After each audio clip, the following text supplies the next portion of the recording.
তো আমাদের ছোটবেলার সবথেকে প্রিয় বাংলা গান সাথী ছবির গান ও বন্ধু তুমি শুনতে কি পাও, সেই গানটার কম্পোজার কিন্তু কোনো বাঙালি নন। তিনি একজন সাউথ ইন্ডিয়ান, তিনি একজন তামিল লোক ছিলেন, নাম ছিল এসপি ভেঙ্কটেশ।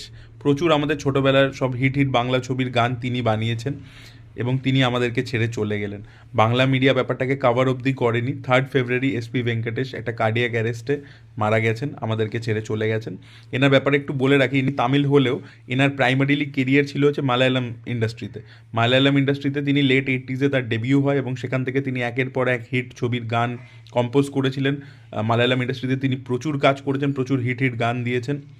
রিসেন্টলি তার একটা গান আবার থুডারুম ছবিতে ব্যবহার করা হয়েছিল, সেখানে আবার করে সেটা পপুলার হয়। তো 80s 90s তিনি মালায়ালাম ইন্ডাস্ট্রিতে প্রচুর কাজ করেছেন।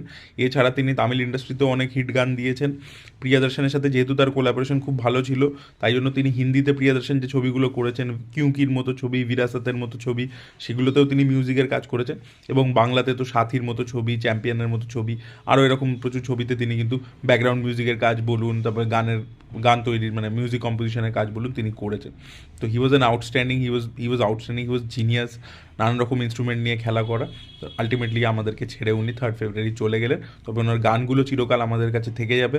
উনি জাস্ট ভাবুন কতগুলো ইন্ডাস্ট্রিতে কাজ করছেন, তামিল, মালায়ালাম, মালায়ালামে প্রাইমারিলি, তামিল, কানাডা, হিন্দি এবং বাংলাতেও, এবং প্রত্যেকটা ইন্ডাস্ট্রিতেই কিছু না কিছু ভালো জেম গান ছেড়ে গেছেন।